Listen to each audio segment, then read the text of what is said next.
We have a worker who had a gun pointed at her head the day that she left her abortion clinic. And it was the owner's son who pointed a gun to her head and said, if you ever talk about the things you've seen here, I will come back and blow your brains out. You know what? Let's just talk about it. I mean, let's talk about what the abortion industry is really like. I am so pleased to bring you our next guest. She is very familiar to all of you. In fact, to anyone in the pro-life movement, she is one of the best known figures. Her name is Abby Johnson. Abby was with me at the Catholic Identity Conference, and she's been around everywhere. She is so straightforward, so pull no punches, because she's been there. She's been on the other side. And I think people who have been on the other side, because they know what life is like on the other side, when they come to the truth, and in Abby's case, when she comes to the fullness of truth, you have an amazing warrior for truth like none other. This is the John-Henry Westen Show. Stay tuned.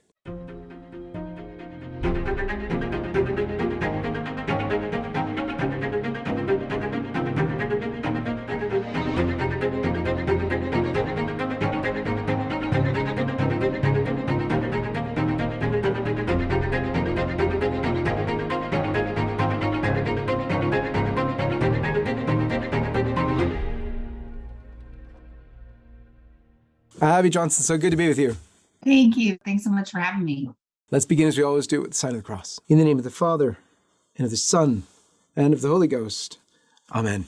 We were together at the Catholic Identity Conference, and the title of your talk there was truly shocking. It was, Vatican Disappearing Act, Is the Pope Pro-Life? So, because I also don't like to beat around the bush, why don't we start with that? Give us a little synopsis of what that was about. We see a lot of confusion in the Vatican. We see the Pope offering an audience to and discussions with people like Chelsea Clinton. We see the Vatican now appointing 2 pro-abortion members, one person that's heading now the Pontifical Academy of Life, something that was instituted by St. Pope John Paul II.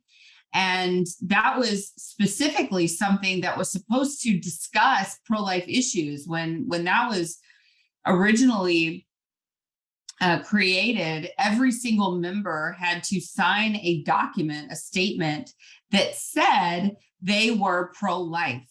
And now the Pope Francis, has eliminated that statement. The current head of that academy has on her social media accounts all kinds of statements opposing the overturn of Roe v. Wade. She has statements saying that she is for abortion. And this is who he has appointed to head this group that was instituted by JP2 to be a pro-life association. And, also the Pope has invited Joe Biden to have an audience with him, has invited Nancy Pelosi to have an audience with him. What we believe to be true is that he has given the whole Eucharist to both of them after, Archbishop Corleone, Nancy Pelosi's archbishop, said she is not to receive communion. The Pope flat out said, don't care. She's getting it anyway. These are 2 people who are outspokenly in favor of abortion through all 9 months of pregnancy. The Pope is going against our own beliefs and teachings in the Catholic Church. Do I believe that that Pope Francis thinks abortion is wrong? Of course. He has said things to let us believe that. He, has equated hiring an abortion provider to hiring a hitman. So do I believe that he thinks abortion is wrong? Yes, I do believe that. But he has also led us to believe that he believes that climate change is as an important issue as killing our preborn children in the womb, and makes more statements regarding climate change than he does killing preborn children. He makes it very clear that stopping abortion is not a priority for him. But, being concerned about the climate is an issue for him, is a priority issue for him. It's very concerning as Catholics. It's very confusing as Catholics. It's confusing for people all around the world who are looking to the Catholic Church for clarification. He made virtually no statement when Roe was overturned. One of the, I believe one of the biggest victories in the world regarding abortion rights and the pro-life movement. He didn't say a peep about it. And I think that speaks to his priority surrounding the pro-life issue. And I think that he is a person who has so greatly watered down the pro-life movement with everything else under the sun, which unfortunately is what we see a lot of Catholics do. The pro-life movement is and always has been and always should be laser focused on ending abortion. And unfortunately, there are many Catholics who like to throw in every other social justice movement into the pro-life movement, and the Pope is one of them. Equating the slaughter of the preborn with immigration issues. Everything else you can think of falls into the pro-life movement, and that is simply untrue. It's intellectually dishonest. It really hurts what we're trying to do when it comes to protecting our most vulnerable. One of the things that is unique about you is that you did walk on the other side. You, as most people know, your story was living on the other side, running Planned Parenthood clinic. The shocking thing for many people is that many people think of the pro-life movement as, well, all they care about is the babies anyway. Once people are post-birth, they don't give a darn about you. Why don't you speak for a moment, just to your experience of coming from the other side and how you were received by the pro-life movement? Was it with disdain, or we don't want to talk to you because you did these horrible things? What was it like? I went to the pro-life movement. I didn't have to. I guess I could have just, sort of slinked away into a corner and said, I don't want to have anything to do with these people. I just want to go get another job. And actually, that was my intention. What I wanted to do was just reach out to the pro-life movement, this group of people who had said, we're willing to help you find another job if you ever want to leave. And I thought I do need to take them up on their offer, because I sort of said I was the most hated local celebrity in town. I lived in a very conservative community and was in the media a lot for being the Planned Parenthood director, and everybody in town was pro-life. And so I thought, I'm going to need some help if I want to get a job around here. And so I thought they can vouch for me, right? They'll know me and they'll know about my change of heart. And so they can help me get another job. And I thought I wanted to stay kind of maybe in the medical field, or I'm a therapist. And so maybe I want to use my actual degree, my education. And so maybe they can help me in that field as well. And I never intended on telling my story publicly, but I knew that I was going to need some friends. And they had always opened their arms to me. And I was the one that had bucked them. I was the one that had said, don't talk to me. I don't want anything to do with you. And so they were the ones that befriended me. And it was, all of my tolerant, liberal best friends that were inside of the abortion industry, they were the ones that shut the door to me. In fact, when Planned Parenthood sued me and tried to get a permanent gag order against me, it was those liberal best friends of mine that actually took the stand and lied. And it was later proven in the court case that they were lying. And that's why the case was thrown out. But it was all of these people who were supposedly so tolerant that turned against me when my beliefs didn't match up with them. And I can tell you, John Henry, that when I originally left, it wasn't that I was, conservative on all of these issues, except that I was pro-choice, right? I was extremely left. I mean, I was dang near a socialist on many issues. But then I'd had this, conversion to being pro-life. And I can't even say that I wasn't even totally pro-life. I mean, I just sort of was like, I know that I don't want to be a part of abortion anymore. I hadn't even really made up my mind on what I thought about abortion in all situations or any situation. I just knew I didn't want to have my hand in it. And these people were so kind. I certainly was still a believer in gay marriage. I was still a believer fully a believer in contraception. I had an IUD in still. I believed in contraception. I believed in gay marriage. I believed in all of these other things, sex education in schools. I still had all of these very liberal beliefs. I still considered myself a Democrat. I still had all of these very, liberal held beliefs. But I just didn't like abortion anymore.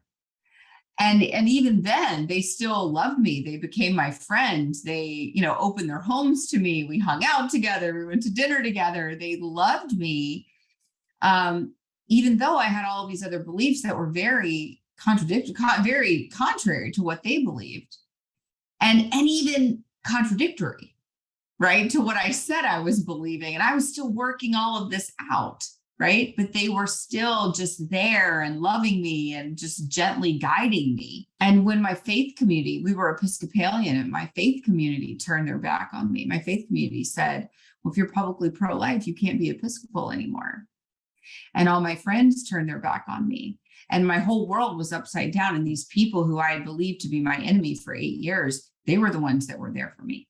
That witness of yours is so powerful. It's how you've brought in another ministry that you run, and then there were none, so many workers in the abortion industry out, because your witness is so powerful. It tells the truth when it's so hidden.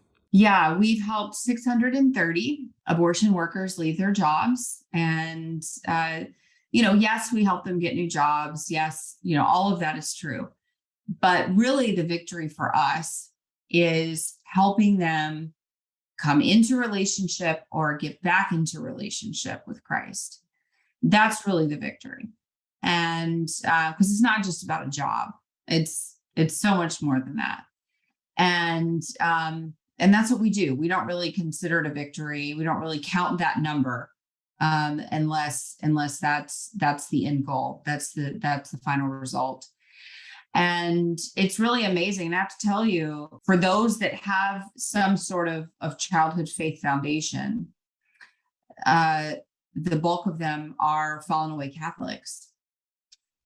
And so getting them back into the sacraments, it's like witnessing a miracle, and it completely changes their life. And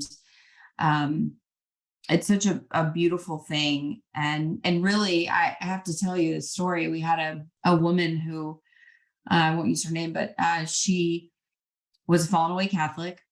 She had worked in the industry.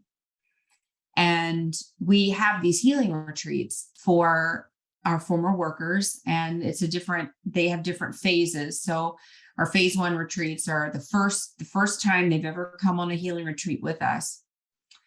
And our retreats are run by therapists. So they're typically run by me and another therapist. I'm Catholic, and the other therapist is a Protestant. And this woman came, and she had worked at a Planned Parenthood abortion facility. And she had been inside of a psychiatric hospital since working at a Planned Parenthood, had suffered greatly with her mental health, which is not surprising, after working in an abortion facility and doing some of the things that she had done.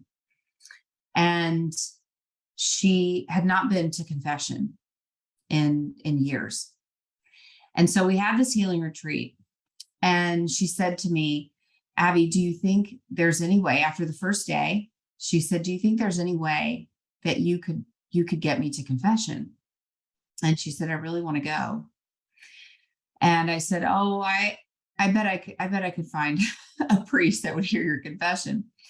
So I called a friend of mine who lives down the road in our community. And I said, Father Brian, I said, is there any way, this is a Saturday. And I said, is there any way that you could hear one of our clients' confessions? And he said, absolutely. He said, when could you be up at the church? So we met him up there, and I didn't actually go. I stayed back with the other women. I was helping them. And the other the Protestant therapist, Amanda, actually took this woman up to the Catholic Church and met. Now, this woman she was an older lady, and she was just very sort of withdrawn, even just her posture was sort of inward, and even her coloring, it's sort of hard to describe, but her coloring was almost sort of ashen, just sort of like, just not a lot of color there, not a lot of pink in her face, just a woman, she just looked very troubled. And so my friend Amanda takes her, and she sits down with Father Brian, and they have a really long, great confession. She comes out, she comes back to the house, and she looked like a different woman. I mean, physically, she looked different. Her shoulders were opened up. She wasn't, drawn in anymore. Her chest was open, her shoulders were opened up, and her face was a different color. Her face was like pink. It wasn't this gray, like ashen color anymore. It was pink. She had pink in her face and her cheeks. Her eyes were brighter. And so my Protestant friend, Amanda, she said, Abby, I've never seen anything like this before. She said she went into the chapel, and she came out, and she physically looked different. It was like a different woman that walked in and came out. And I said, well, yeah, I said, that's the power of confession, right? And our therapist, Amanda, or this Protestant therapist, she's a pastor's wife. And she said, she said, Abby, there's something about that confession. I said, yeah, there is something about that confession. And so being able to help these former workers who are fallen away Catholics getting back into the sacraments, getting reconnected with the Eucharist, getting reconnected with these holy sacraments is such an amazing miracle. And we're able to do that. We've been able to do it hundreds of times. It's just really, it's a beautiful thing. Just a quick note before we return.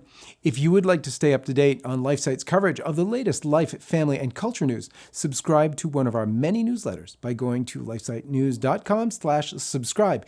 And if you'd like to help us bring our truth-telling coverage to millions around the world, please consider making a one-time or monthly donation at give.lifesitenews.com. And now, back to the video. Your life story, at least the first part of it, has been already told in your books, in a film even.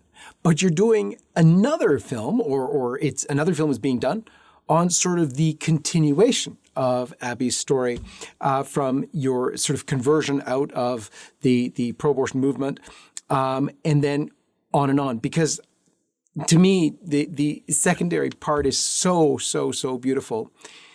First of all, tell us about the new film and what's going on with it. And when you're listening to this, folks, please know that we have a Life Funder, which is LifeSite's own GoFundMe alternative, because GoFundMe doesn't allow really good fundraisers, crowdfunders.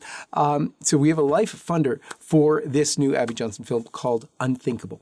All the time, pro-abortion people will say, I'll tell my story about my facility, what happened inside of that Planned Parenthood. And they'll say, well, that's just what happened at your clinic. That's just what happened at, your Planned Parenthood. That's not every Planned Parenthood. That's not what happens in the abortion industry, by and large. That's just that yours was like a one-off, right? And I'm like, okay, not really, but okay, you can believe that, right? And And I'll say, but that's not true. We have, over 600 former abortion workers that have the same story. And they're like, well, where are they? Why aren't they taught? Where are they? And there are many that do speak out. We have many who share their story now. But that got me thinking, we do need to tell their stories in a documentary sort of film. And so I started talking to documentarians. I don't really know anything about doing a documentary. So I started talking to documentarians and started sort of pitching this idea. What if we really exposed the underbelly of the abortion industry? And what if we started telling our stories? And maybe I'm wrong, maybe mine is just a one-off, right? But let's find out. Let's go talk to dozens and dozens of other former Planned Parenthood employees and private abortion facility employees. Let's hear their stories. Let's hear about what it was like working in the abortion clinic. Let's hear about how women were treated. Let's hear about the corporate practices, the systemic practices inside of the industry. And let's see how bad it really is, or let's see how good it is, right? And so that's what we've done. So we gathered dozens and dozens of former abortion workers, some directors, some nurses. We're talking to doctors, former abortion doctors, and we've gathered them all together. And we are sharing stories. We are talking about what happens inside of the abortion clinic. We're talking about the psychological ramifications of working in an abortion clinic. Those have never been studied before. We're finally studying them. What brings someone to work inside of an abortion clinic? We're talking about the brainwashing that takes place while you're working inside of an abortion clinic. We're talking about what it's like to leave an abortion clinic. We have a worker who had a gun pointed at her head the day that she left her abortion clinic. And it was the owner's son who pointed a gun to her head and said, if you ever talk about the things you've seen here, I will come back and blow your brains out. We're, talking about, other people who, workers who have worked in the industry, whose coworkers overdosed on fentanyl that they got from inside the clinic, overdosed on fentanyl because of things that they saw in the clinic. Narcotics abuses, alcoholism, drug abuse, the ways that people cope because of the things that they have seen in the clinic, workers that have witnessed women dying on clinic tables, not calling ambulances. I mean, you know what? Let's just talk about it. I mean, let's talk about what the abortion industry is really like. Let's talk about this supposed health care that women are receiving inside of the abortion clinics. And let's just be really honest about it. Everybody needs to see this film. If you are going to support abortion, you need to know exactly what you are supporting. And you can argue with one person. Somebody can argue with me and say, you know what, that is just your story. But how can you argue with 50 to 100 abortion workers appearing in a documentary and saying, these are people who don't really know each other, right? They've just shown up to tell their stories.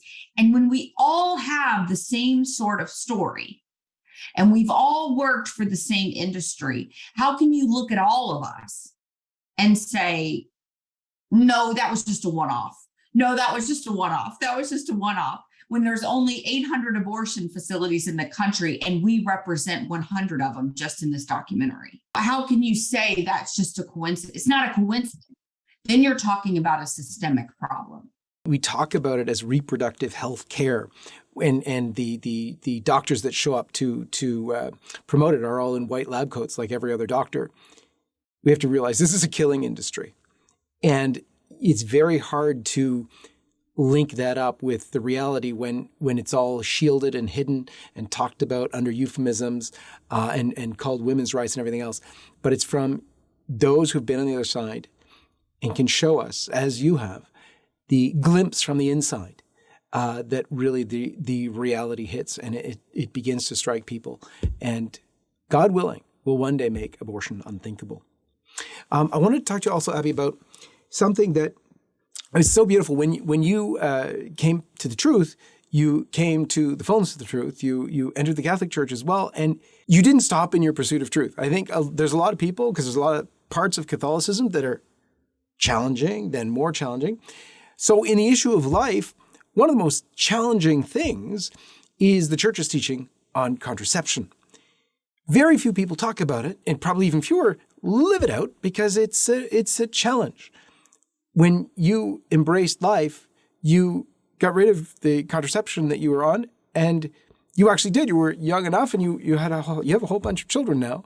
As beautiful as that is, it's still a challenge. Tell us about your thoughts on contraception and what you would tell women and men now about it. I started contracepting at a very young age without my parents even knowing about it. It was just, sort of the thing to do, I guess. My friends just went to, the community clinic and got birth control. And so I said, okay, well, I guess I'll do that too. We weren't educated on how to take it. We weren't educated on, what it did to your body. You just got it in a brown paper bag and went home and started taking it. We didn't know that it would, it could increase our risk of heart disease, breast cancer, stroke, bone density loss. We didn't know all of these things, but that's what society said that you did.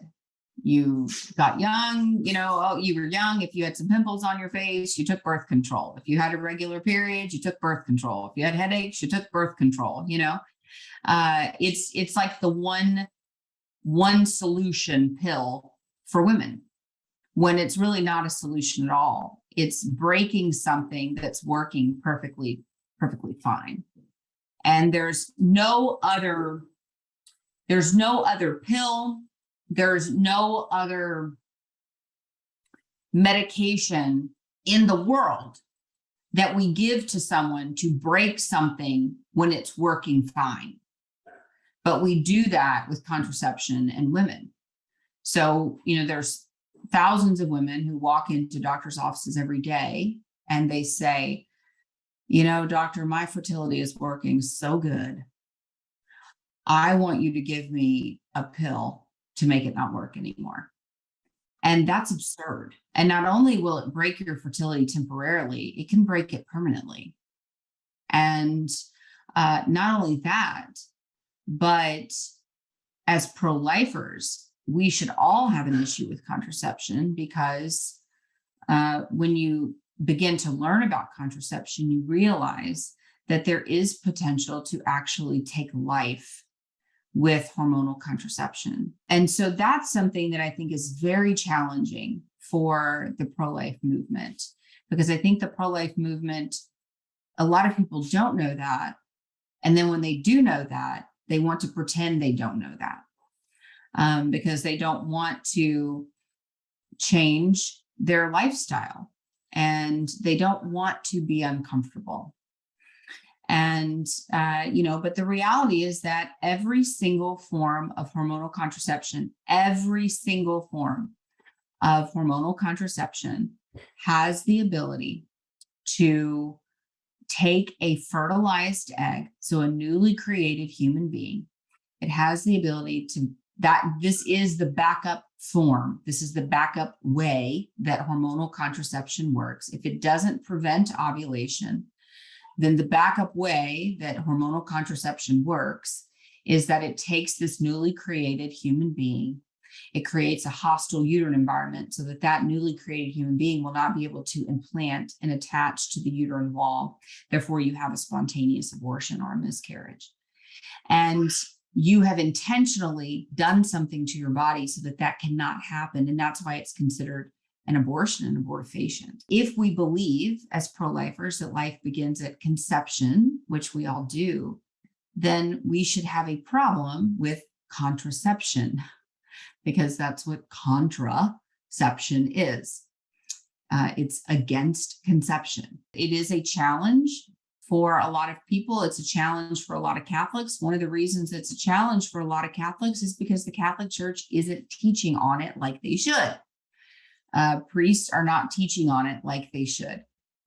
And we're not even teaching on abortion like we should. So we're certainly not teaching on contraception like we should. There's a lot of people that talk about, infertility is a cross, and infertility is a cross to bear. It's a heavy cross to bear. My husband and I, after I had my IUD removed, we actually struggled with subfertility for 2 years. And so nobody believes me because now we have 8 children, and they're like, there's no way you struggle with infertility, but we did. We did for 2 years, and I understand the longing for a child. I do. This ability to get pregnant every time the wind blows is also a cross to bear. And so, having a large family is also a cross to bear. And we all have crosses to bear in our lives, whether it's, not having children, whether it's having many, many children. But God gives us the grace and the tools that we need to bear those crosses. And sometimes we have those crosses so that we can lean into him even more, so that we can depend on him in an even greater way. And that's what, Doug and I have realized. We are so grateful. We're so blessed with all the children that we do have. But I can tell you that all of these children that we do have fostered an even greater dependence on the Lord in many days. So, I think that, but I Doug always says, when I was actually in Mass, we had just started the RCIA process. And I was one of those very, very stubborn RCIA attendees. And I had just decided that I would be a Catholic who contracepts, because I was never going to be one of those people who didn't support contraception. And I was because God does nothing subtly in my life. And I was sitting in Mass one day, and I was sitting behind this woman with her newly born child. And it was like God smacked me over the head with a board. In that instant, he said to me, "Go get your IUD taken out." And I was like, what? And I was like, really? And so I just felt this desire to have more children, a desire I had never had before, not even when I had my daughter Grace. And I just had, all of a sudden in my heart, I had this longing to have more children that I'd never had before. And I'm looking at this little tiny baby, and I was just like, I got to have more kids. I got to start having more kids right now. And so I look over at my husband in the middle of Mass. I whispered to him, I said, I've got to go get my IUD out. And he looked at me and he said, now? It's like, well, not now, but like tomorrow. And he says to people, he says, that's the sexiest thing Abby's ever said to me. So I went to my OB the next day and I said, I've got to get this IUD out. And she said, what are you going to do for birth control? And I said, nothing. I said, I want kids. I said, and then when we do, I said, I guess we'll use this NFP thing. I don't know. My friends have been talking about it. I don't know what it is. And she said, well, I can't help you with that, but maybe the Catholic Church knows something about it. And I said, yeah, we'll figure it out. And she said, well, you'll be able to get pregnant immediately as soon as I remove this. But the IUD had damaged my body so much that I had to end up going to a NAPRO doctor to get everything worked back out in my body. And it took us 2 years to get pregnant with our son, Alex.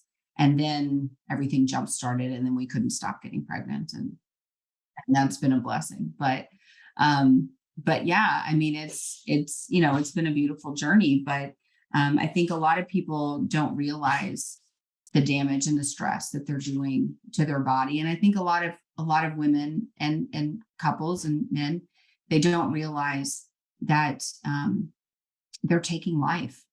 They're potentially taking life whenever they're using these hormonal methods, and even non-hormonal methods. They're putting a barrier, in their marriage where there shouldn't be one.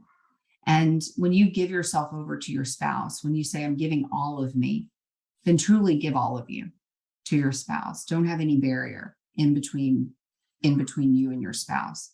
And that means giving all of you, giving your fertility, giving everything.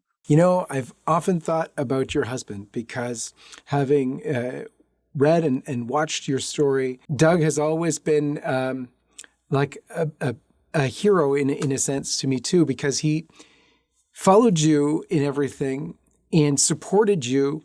And it was beautifully portrayed in the film, just how loving a husband. And anyway, please give him my best. I'm sure he is such support for you. You've got such a beautiful family.